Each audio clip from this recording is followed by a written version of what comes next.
here. Scouting is family. So we're all brothers and sisters.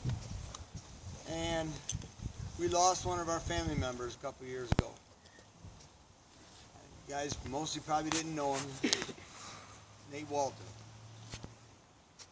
When you sit around a campfire, you get older like us, you sit down and you talk about the best times of your life. And a lot of times it's scouting things that we enjoyed, that we think we kick back on.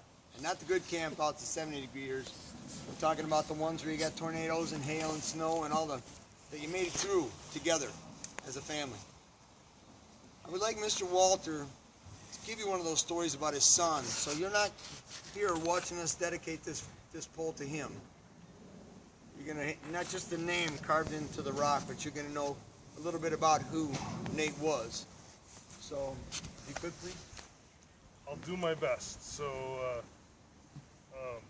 bear with me if I tear up a little.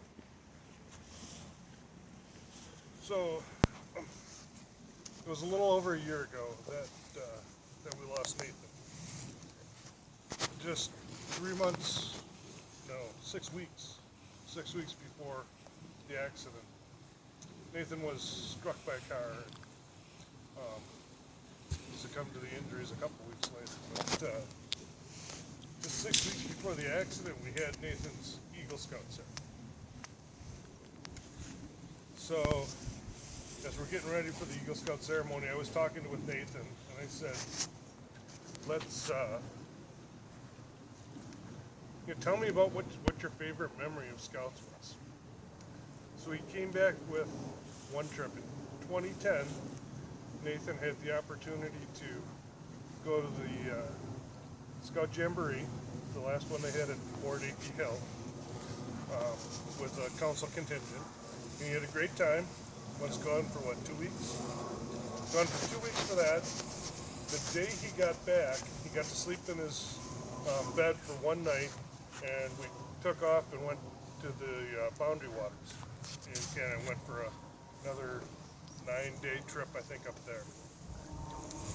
So I was able to spend a canoe trip with Nathan and a bunch of the other boys, and canoeing through the Boundary Waters. And so for that summer, he had like 3, almost 4 weeks straight of scout camping and events. And so he talked about that trip as one of his favorite trips. He has the Boundary Waters map that we used to guide the canoe taped on the ceiling above his bed. So when you laid back at night, you could dream about where we went.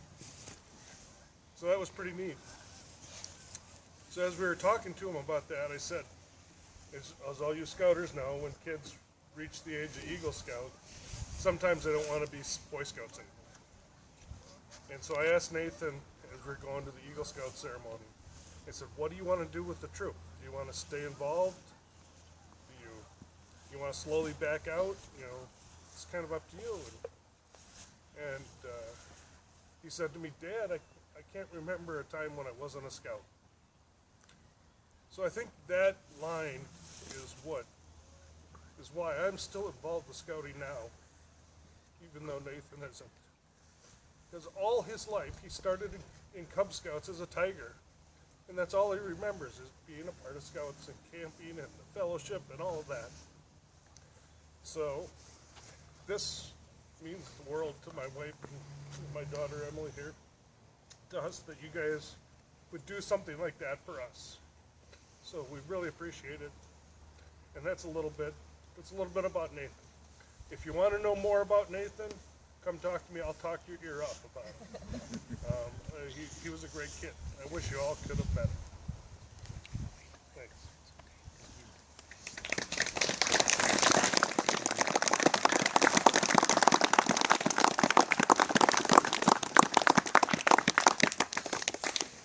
In your lives, in every rank you go, and look in your book, and the very last thing it says before your Scoutmaster conference is live the Scout Law. As you get older, you figure out that living the Scout Law is more than just a means to get to your next rank. It's what you should define yourself as. It's what's going to separate you from other people, and it's what's going to make you a success. Every time, it's the only guarantee you'll have in your life, that if you live the Scout Law, you will be a success. Nathan was that example. Something you guys can always keep in the back of your mind, that you can do that, you can be Nathan Moe, okay? This is an example of what he was about, okay? So every time the flag is risen here, we're gonna be thinking about him.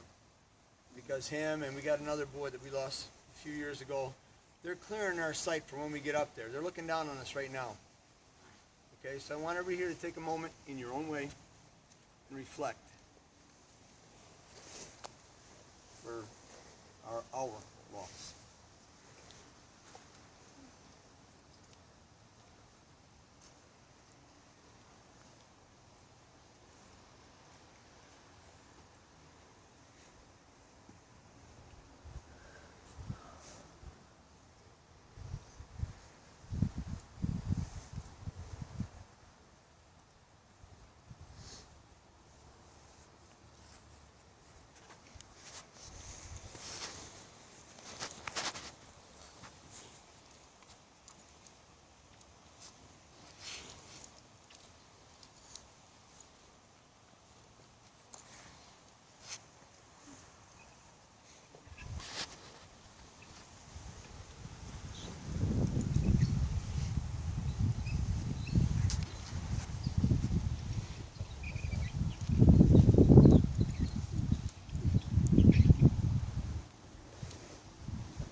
It'll be at half-mast for the rest of the day. Every time you look at it, you know who it's for, you know what it's about. It's our brother.